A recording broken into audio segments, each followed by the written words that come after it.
विघ्न बाधाएं आती है, लेकिन भगवान मर्यादा पुरुषोत्तम सब निवारण करते हैं, क्योंकि यज्ञ से ही भगवान का प्राकट्य हुआ है और यज्ञ की रक्षा स्वयं करने वाले यज्ञ नारायण मर्यादा पुरुषोत्तम भगवान है। धनुष के ऊपर बाण चढ़ा करके भगवान चौकीदारी करने लगे। तुलसी बाबा लिखते हैं रामचरितमानस में, हो में करने लागे मुनि झारी, हो में करने लागे मुनि झारी, आप रहे मखी की रखवारी, आप रहे मखी की रखवारी, हो में करने लागे मुनि झारी, हो में करने लागे मुनि झारी, आप रहे मखी की रखवारी, आप रहे मखी की रखवारी।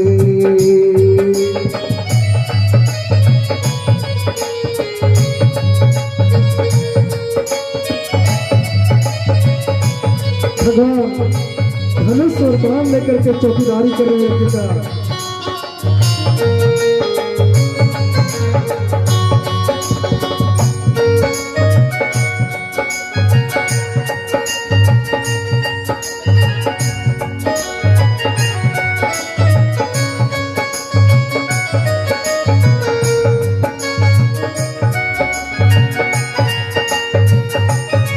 प्रेम से बोलिए यज्ञ पुरुष भगवान की, राजा रामचंद्र की। मंत्र के उच्चारण मारी सुबाहु जब सुना तो दौड़ करके आया कि फिर बाबा ये यज्ञ करने लगे, तो हड्डी मांस डालने ही वाला था कि बिन फर बाण राम ते ही मारा, सतजो जन का सागर पारा। सुबाहु को तो मार दिए, मारीच को एक बाण मार करके 7 समुद्र पार कर दिए, क्योंकि मारीच को मार देते भगवान तो रामायण वहीं बंद हो जाता। मारीच मर जाता तो सोना का मृग कौन बनता, सोना का मृग नहीं बनता तो सीता का हरण नहीं होता, सीता का हरण नहीं होता तो रावण का मरण नहीं होता। राक्षसों के जो राष्ट्रपति है ना, राक्षसों के राष्ट्रपति रावण है, ये मारीच के द्वारा भगवान को राक्षसों के राष्ट्रपति रावण तक पहुंचना है। इसलिए मारीच को एक बाण मार करके 7 समुद्र पार कर दिए। कुछ दिन वहीं पर बीता। अब तो एक यज्ञ से भगवान का प्राकट्य, दूसरा यज्ञ विश्वामित्र जी, अब तीसरा यज्ञ हो रहा है, क्योंकि यज्ञ में ही सत्संग हो रहा है। तीसरा यज्ञ कहाँ हो रहा है? जनकपुर में। कौन सा यज्ञ है? धनुष यज्ञ। निमंत्रण आ गया गुरुदेव विश्वामित्र के पास में। विश्वामित्र जी कहते हैं, तब मुनि सादरे, तब मुनि सादरे कहा बुझाई, चरित एक प्रभु देखिए जाई, चरित एक प्रभु देखिए जाई, चरित एक प्रभु। देखिए राजा लोग पहुंच गए, जोर से ताली बजाओ।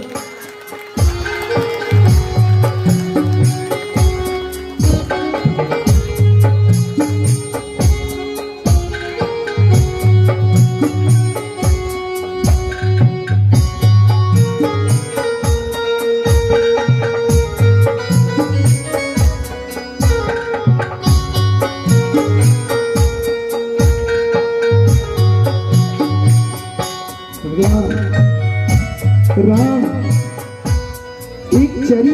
के देखना है। कौन सा चरित्र वो गुरुदेव? राजा जनक जी के यहाँ जनकपुर में कौन सा चरित्र है? धनुष यज्ञ सुनी रघुकुल नाथा, धनुष यज्ञ सुनी रघुकुल नाथा। ये राजा का मूछ देख करके डर लगता है, भैया बैठ जाइए ना। धनुष यज्ञ सुनी रघुकुल नाथा, हर्षि चले मुनि बर के साथ।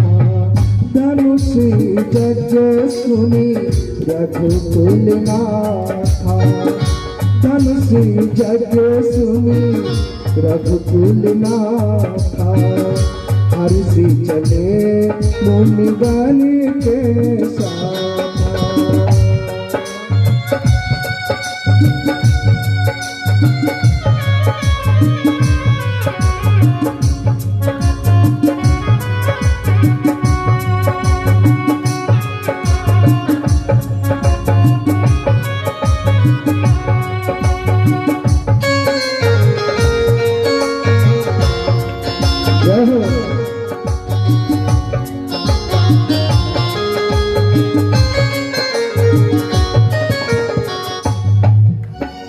राम राजा जनक की प्यारी पुत्री सीता है और उन्हें स्वयंवर की घोषणा किए हैं। एक विशाल धनुष रखा गया है, जो धनुष को तोड़ेगा उसी के साथ अपनी प्यारी बिटिया सीता का विवाह कराएंगे।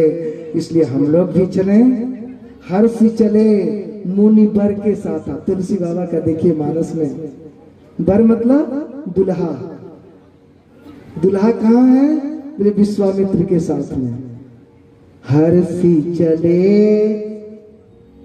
सुमित कुमार राज जी की तरफ से भगवान के चरणों में 100 रुपया प्रदान कर रहे हैं। प्रेम से बोलिए भक्त और भगवान की, राजा रामचंद्र की। गुरुदेव विश्वामित्र के साथ में राम और लक्ष्मण चल देते हैं। चलते चलते चलते चलते एक जगह पहुंचते हैं जहां बिल्कुल वीरान जगह है, सुनसान है। वृक्ष तो है लेकिन उसमें फल नहीं लगा हुआ है। चिड़िया है, कोयल है, लेकिन चुपचाप मौन होकर के पक्षी बैठी हुई है। निराश होकर के आश्रम है लेकिन कोई संत नहीं है।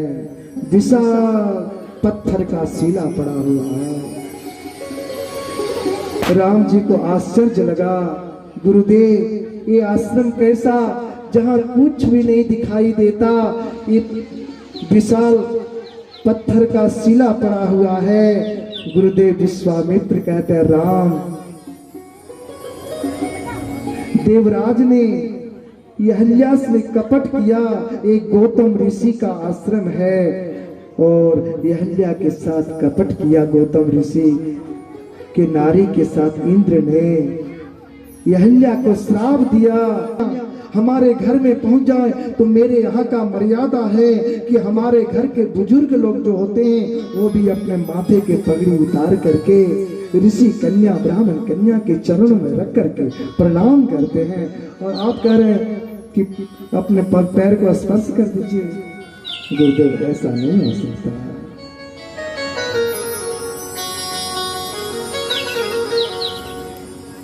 कृपा करहु रघुवीर। विश्वामित्र कहे कृपा तो करना होगा। तो विश्वामित्र कहते हैं, राम जो काम को जीता है, जो क्रोध को जीता है, उसकी चरण स्पर्श लगने से श्राप से उद्धार हो जाएगा अहल्या का। तो राम जी कहते हैं, गुरु जी तो ये काम आप ही कर दीजिए। विश्वामित्र जी कहते हैं, राम न मैं क्रोध को जीत पाया न मैं काम को जीत पाया। ये कैसे? क्रोध में आकर के आपके गुरु वशिष्ठ के 99 पुत्र का मैंने वध कर दिया। अलग ही कथा है ये।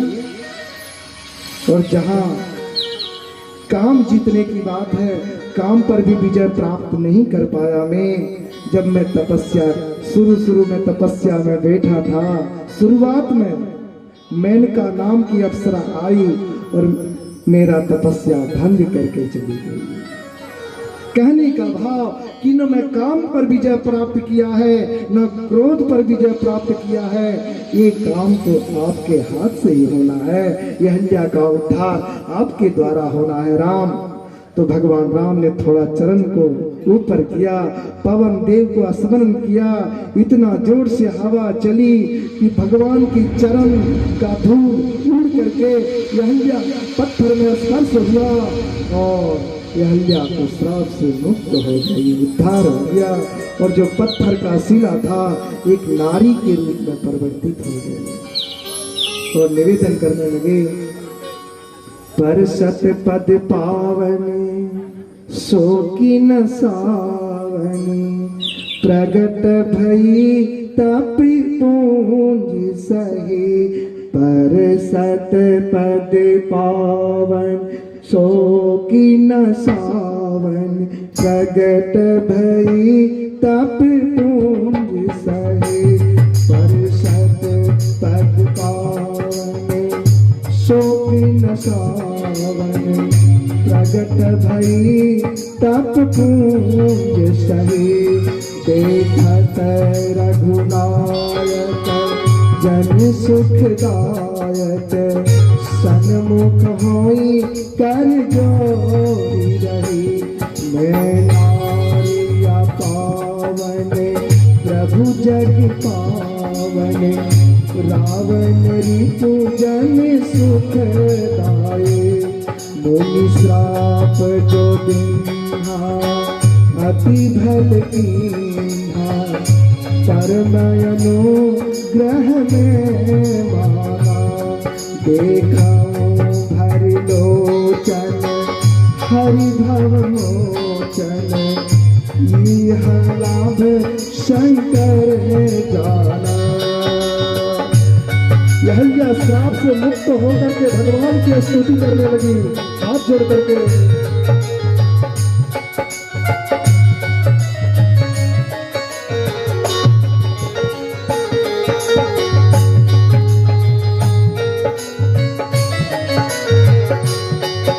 कभी कभी श्राप मेरे भाई बहन, श्राप भी वरदान बन जाता है। जैसे अहिल्या के लिए गौतम ऋषि का श्राप आज भगवान सन्मुख में खड़े हुए हैं, सायुज्य मुक्ति प्रदान कर रहे हैं। सायुज्य मुक्ति, सानिध्य मुक्ति, सामर्थ्य मुक्ति। अहिल्या का गौतम ऋषि का श्राप आशीर्वाद बन गया, भगवान का दर्शन हो गया। जैसे राजा दशरथ जी को श्राप मिला श्रवण के माता पिता के तरफ से कि तुम भी संतान के वियोग में ही प्राणा अंत होगा, उसमें कोई संतान नहीं थी। राजा दशरथ जी को संतान, इससे आगे बढ़े भगवान कहाँ पहुंचे, बहुत अच्छी कथा आ रही है। गंगा जी के किनारे चले राम लक्ष्मण मुनि संगा। लक्ष्मण जी, राम जी, चले राम लक्ष्मण मुनि संगा, गए जहां जग पावनी गंगा। चले राम लक्ष्मण मुनि संगा, गए जहां जग पावनी गंगा।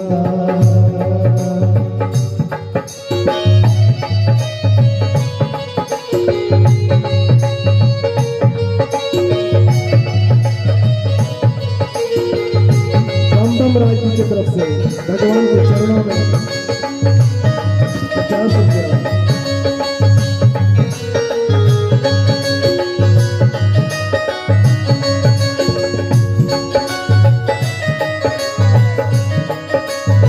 प्रेम से बोलिए भक्तों भगवान की, गंगा मैया की।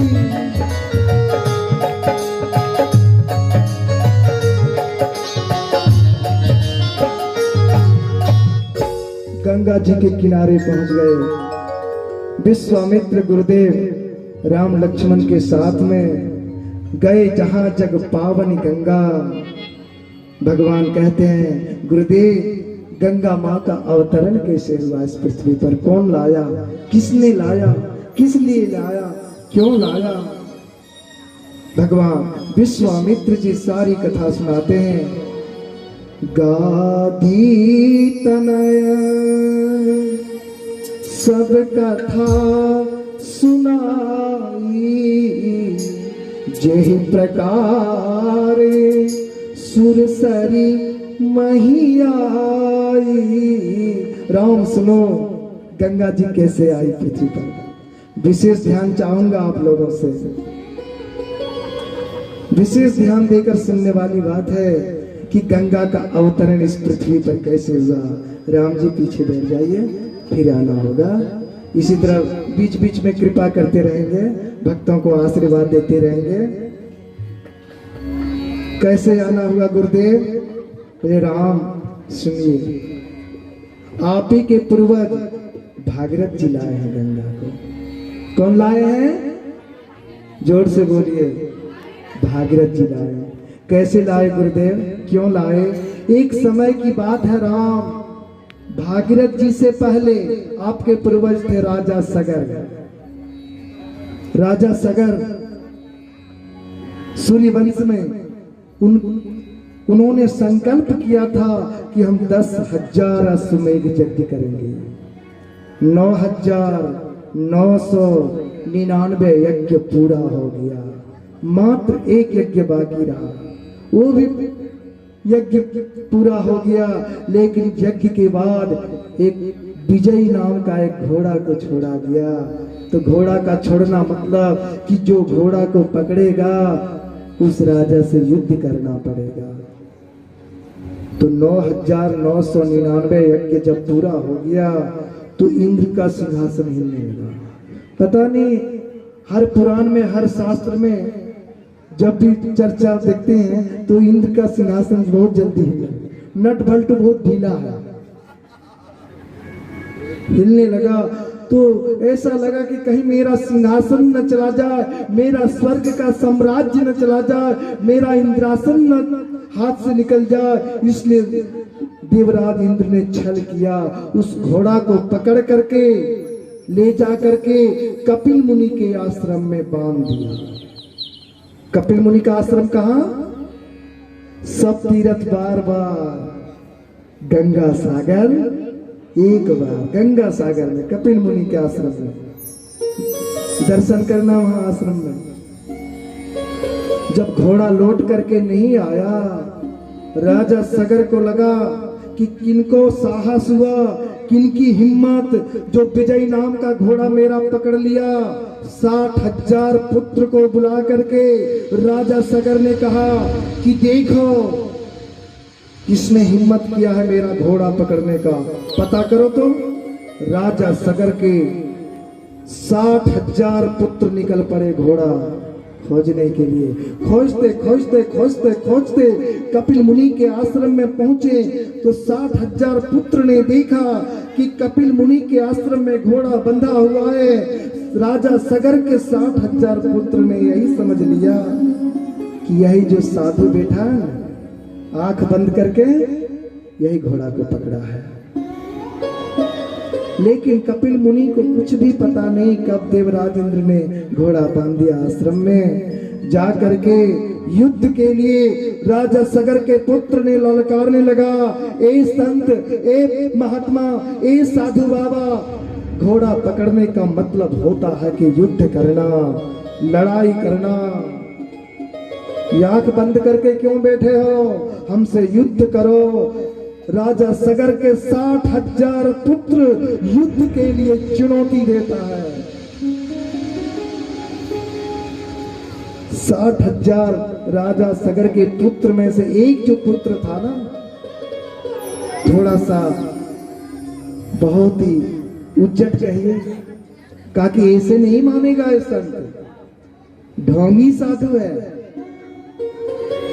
जा करके कपिल मुनि को दोनों बाजू पकड़ करके तपस्या कर रहे थे, ऐसे करके झकझोर दिया जैसे कपिल मुखी